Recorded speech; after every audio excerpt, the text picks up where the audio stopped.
Bon, on dit que qu'un soldat est prêt à tout sacrifier, sa liberté, son sommeil, parfois même sa vie, hein. Mais lui a décidé de sacrifier quelque chose de bien plus précieux, ses dents. Donc pas de croc, mais toujours au front. Aujourd'hui, nous allons voir ensemble l'histoire du héros sans canine, le guerrier sans molaire, les gars. On va croquer directement le vif du sujet, alors que lui, croque la vie à pleines dents. Donc direction Twitter pour les petites news actu du soir, à 18h30, nous allons commencer. Mais avant ça, petit like et commentaire pour le soutien à la force et le référencement, et surtout, je pense pour cette intro, parce que ce mec me fume, il me désègue à chaque fois. Donc, un féroce soldat algérien fidèle au dictateur Tebboune, il harangue les électeurs de la France insoumise d'origine algérienne. Pour ceux qui ne lisent pas l'arabe, c'est écrit « Je suis algérien, donc je suis palestinien ». D'accord, bon, écoutons-le. الله يرحم شهداء فلسطين. الله يفك عليهم الحصار من عند إخوة القردة والخنازير. أنا جزائري. قضية واحدة عندي. مع فلسطين ظالمة ومظلومة. أنا جزائري وأنا فلسطيني. Ok. Voilà. Je pense que... Voilà, c'est un bon électeur de la France insoumise. Voilà, c'est à hauteur de leur image. Oh, parlons d'électeurs, regardez ça, les gars.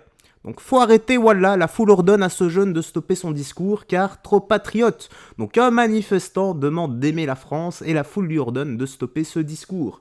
Ok, voilà, écoutons ça. Un beau pays, qui est la France, faut qu'on respecte ce pays, faut qu'on aime ce pays.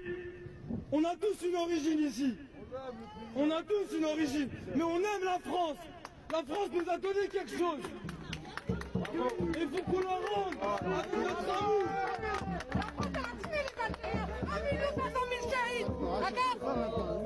Donc on ne va pas avoir de l'amour pour ce pays. Surtout qu'il va y cautionner le génocide. Faut arrêter aussi. Non, faut arrêter. On n'a pas dit qu'on était contre la France. Non, on n'a pas dit qu'on était contre la France. Stop. Les gars, faut pas tout mélanger.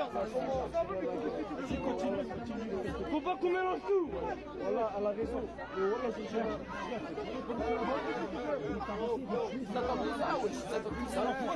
Merci d'être venu. Ok, qu'est-ce qu'on retient du message, les gars? Ça part totalement en vrille. Ça part d'un message de paix et d'amour. Donc, aimons la France. Donc, c'est le pays dans lequel tous ces gens habitent. Donc, aimons la France, qu'ils disent. Et qu'ils disent simplement. Donc, ne pas cracher dans la main qui te nourrit. Et ça, là, ça part totalement en vrille. Ça parle de génocide. Ça parle de la Palestine. Ça parle de boycott.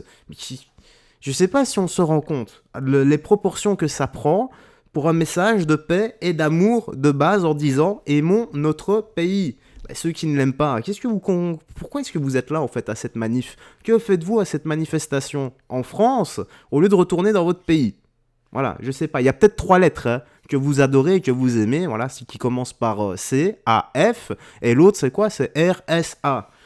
Voilà, ce sont les lettres magiques actuellement qui vous font, je pense, rester en France. Donc une belle bande d'hypocrites qui crachent dans le pays, qui les nourrit, et ils crachent au front des travailleurs français également. C'est juste incroyable les proportions que ça prend pour un message de paix et d'amour. Donc voilà, de vive la France, on passe à limite tout son contraire en nous parlant encore de génocide. Mais arrêtez un peu avec les génocides, il y en a eu combien dans le monde, les gars? Personne ne s'offusque. Il y en a eu combien? Le conflit afghan, entre 1,5 million et 2 millions de morts, personne n'en parle. Le conflit en Birmanie, 500 000 morts. Le génocide en Arménie, 500 000 morts. La guerre civile en Somalie, 1,5 million de morts également. La guerre de la drogue au Mexique, 400 000 morts. Personne n'en parle. Et on parle tout le temps des mêmes choses. Donc oui, c'est triste. Il y a des morts, ce sont des dommages collatéraux plutôt. Et c'est ça qui est triste, c'est que des gens qui ont rien à faire, qui ont rien à voir dans ces guerres-là, se font tuer à coups de bombes. Et c'est ça le plus triste de l'histoire. C'est un problème. Le problème vient de nos élites. C'est eux qui devraient se foutre sur la tronche. Mais des guerres, il y en a toujours eu et il y en aura toujours. Et le problème de ça, c'est que des gens innocents meurent, et ce sont eux les vraies victimes, peu importe le camp dans lequel on se place, enfin. Bon, on est où ici? Ils balancent les patients dans les EHPAD, ok. Non, mais ils sont en train d'envoyer les gens qui vont aux urgences dans les EHPAD, s'il vous plaît. Non, c'est pas une blague. Des EHPAD vont accueillir des patients afin de désengorger les hôpitaux du meilleur système de santé de la What the planète. fuck? Oui, je m'en carre le cul de le dire. Clairement, la France a un système de santé complètement éclaté au sol. Vous vous rendez compte de la dinguerie? C'est-à-dire que là, ils ont pas assez de place dans les hôpitaux parce qu'en fait, il y a plus de budget, donc on peut pas embaucher des soignants, rien du tout. Ils vont envoyer des gens qui sont aux urgences dans des EHPAD avec des grippes, s'il vous plaît. Des grippes! Donc ça veut dire qu'en fait, vous avez des EHPAD avec des personnes âgées fragiles, ils vont balancer des malades de la grippe dans des EHPAD pour les soigner dans des endroits où il n'y a même pas de quoi les soigner parce qu'il n'y a pas les appareils médicaux, etc. Mais on vit dans quel pays là? C'est devenu un pays du tiers-monde, la France, ou quoi? Et vous venez m'expliquer que le système de santé en France aujourd'hui c'est un des meilleurs du monde? Mais c'est une dinguerie de dire ça! Ah oui, pardon, il y en a qui vont me dire que le système de santé, il est gratuit. Ah, j'avais oublié, les ignorants. Donc oui, c'est pas une vanne, hein. Ils sont en train d'envoyer des gens qui vont aux urgences, qui peuvent pas être soignés parce qu'il y a plus de budget dans les hôpitaux, donc il y a pas de soignants. Bah, ils les envoient dans des EHPAD, contaminer les vieux et puis réduire leur espérance de vie de 18 mois supplémentaires. C'est beau, hein? Eh ben, une gestion totalement catastrophique. Ça me rappelle qu'il y a quelques années d'ici, les gars. Rappelle-toi, c'était pas si longtemps, hein. C'était l'époque où on faisait plein de live sur la chaîne secondaire, hein. Voilà, le petit confinement, tout ça, ça doit te rappeler le Vietnam. Donc oui. Pourquoi faire ça? Bah c'est simple, hein. Certains diront, peut-être, hein, moi j'en sais rien, mais ça fera des pensions en moins. Voilà, peut-être que les élites pensent comme ça. Et comme je l'ai dit, les élites en ont rien à foutre du peuple, gauche, droite, million. Ce qui les intéresse, c'est juste leur portefeuille. Le reste, c'est juste de très bons orateurs. Voilà, c'est comme ça. En politique, mieux tu parles, mieux tu mens, plus vite tu seras apprécié et tu monteras en fait. C'est comme ça. Donc voilà, système de santé totalement catastrophique. Malheureusement. Donc il y a des gens qui meurent de tout ça et ceux qui sont... Là, c'est quoi ce pavé? Et ceux qui sont à l'origine de cette gestion seront exemptés de payer pour encore une fois, malheureusement, les gens qui meurent de leur gestion. Voilà. Qu'est-ce que c'est que ça? C'est encore un pavé, j'ai pas trop envie de lire alors deux mots. Diagnostic pertinent pour répondre à une analyse constructive.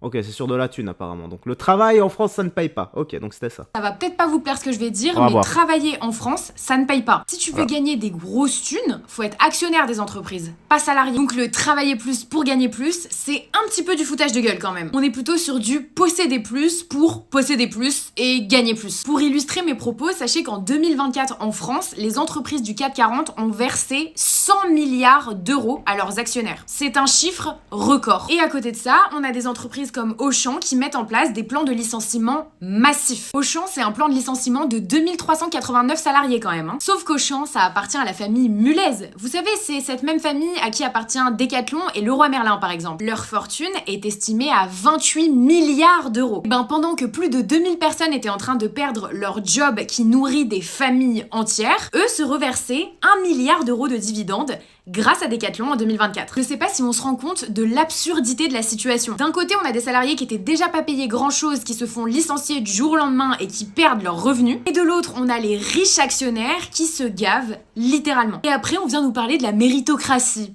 Bah voyons. Ah, ça met le doigt sur quelque chose également. Ouais. Je vois vraiment où elle veut en venir. Ouais. Je peux pas lui donner tort, hein, là-dessus. C'est qu'il y a des gens, oui, qui se gavent. Maintenant, moi, ce que je dis à chaque fois, c'est... On ne peut pas faire comme ceux qui se gavent, on ne peut pas avoir leur fortune. Par contre, il faut s'inspirer de comment ils en sont arrivés là. Donc tu n'arrives pas par hasard à bâtir des fortunes colossales, des fortunes pareilles. Nous, ce qu'on peut essayer de faire, c'est à notre niveau, nous élever en copiant du mieux possible légalement, sans faire de mal à quelqu'un, leur style de méthode. Voilà, leur méthode en fait, tout simplement. Et voilà, donc en gros, comment faire? Eh bien, il faut juste investir sa thune. En gros, c'est ça le message. Être actionnaire, investir sa thune. Mais tu peux l'investir dans plein de choses. Hein. N'investis pas ta thune dans un seul... comment dire. En gros, c'est se diversifier. Ne pas avoir tous ses œufs dans le même panier. Je pense que c'est bien ça. Donc, tu as plein de choses. Bourse, immobilier, plein de trucs. Forme-toi et investis. Voilà, si tu peux te le permettre. D'abord, forme-toi. Et après, on verra. Alors, qu'est-ce qu'on a ici? Alors, c'est incroyable la façon dont la France insoumise racole les voix des Algériens. Par contre, il ne racole pas les voix des travailleurs. Ok, bon, écoutons ça. 2 minutes 29. Ok, écoutons ça. Celle de l'Algérie. Le gouvernement français ne cesse de faire une montée en tension avec l'Algérie en utilisant tous les prétextes possibles. Cette fois-ci, c'est sur des influenceurs algériens. Et je le dis de manière très simple et très directe, si les propos sont avérés qui appellent à la violence d'influenceurs algériens, évidemment, il faut régler ça par le droit. Évidemment, c'est inacceptable. Et évidemment, ils doivent se retrouver devant des juridictions avec la justice qui le tranchera. Bon, mais ce bien. n'est pas une raison pour le ministre Retailleau pour utiliser tous ces prétextes pour continuer à faire monter la tension avec l'Algérie. Je rappelle que la guerre avec l'Algérie est finie depuis 63 ans et que depuis, ce gouvernement, notamment avec M. Retailleau, ne cesse de multiplier le vocabulaire guerrier et arrogant vis-à-vis de l'Algérie. Par exemple, le gouvernement a osé dire que l'accord franco-algérien de 1968 était un privilège à l'immigration algérienne, ce qui est évidemment un mensonge. Mais ils ont aussi osé parler de rente mémorielle à propos de l'Algérie, ce qui est évidemment une insulte, comme si c'était un cadeau d'avoir subi pendant 132 ans une colonisation et autant de souffrances.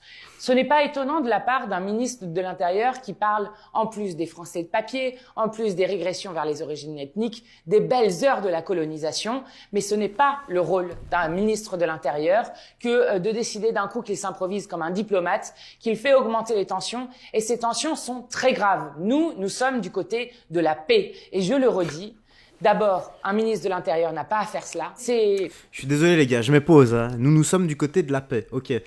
Elle est où la paix quand tu montres directement, vu qu'on va la considérer comme élite, hein, qui refuse de serrer la main d'un opposant politique, quand tu as des logus qui se dressent comme un seul homme, hein, voilà, et qui joue de son physique contre, je sais plus, c'était contre un autre, contre un opposant politique également, qui veut lui serrer la main et qui refuse. Elle est où la paix là-dedans? En fait, vous parlez de paix, mais vos actions, vos attitudes font tout le contraire. Et on appelle ça comment? De la dissonance cognitive, encore une fois. Les prétextes qui sont utilisés pour faire monter en tension la relation avec l'Algérie sont insupportables parce qu'elles abaissent la France à l'international, et elles sont d'autant plus insupportables qu'il y a 4 millions de binationaux franco-algériens et que pour des millions de personnes qui sont liées d'affection, de fraternité respectueuse avec le peuple algérien de l'autre côté de la Méditerranée et qui veulent continuer d'avoir des liens de respect, d'entraide et de fraternité avec ce peuple, c'est extrêmement là aussi insultant et inquiétant. Donc, nous continuerons d'être du côté de la paix. Je le dis avec d'autant plus d'inquiétude que vous avez vu que nous avons un président de la République qui ne cesse d'insulter l'ensemble des peuples du monde, que ce soit les Haïtiens qui seraient, selon lui, des cons, jusqu'aux Sénégalais ou aux Tchadiens qui ont oublié de dire merci à la France. Donc, nous sommes très inquiets de ce qui se passe avec... Ok, et aucun mot pour les Français, voilà, qui sont totalement méprisés par le gouvernement et par les élites. Aucun mot là-dessus. Aucun mot sur le pouvoir d'achat et la sécurité.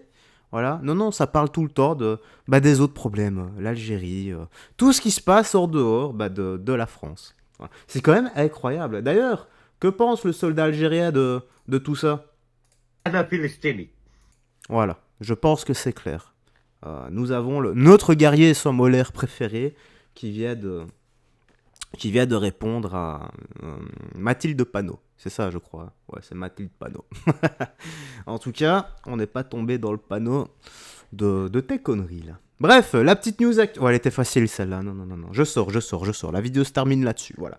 La petite news actu va se terminer sur cette blague totalement pourrie. Tu me laisses tes impressions dans l'espace commentaire. Si tu l'as vu jusqu'ici, eh bien, tu n'as qu'à écrire... ce que tu veux, tu mets juste 2.0 à la fin de ton commentaire, j'aurais compris. Prends bien soin de toi, des gens que tu aimes, et on se dit à la prochaine pour d'autres vidéos. Bye bye, fais très attention à toi et surtout que Jésus-Christ te te bénisse. Ciao, ciao.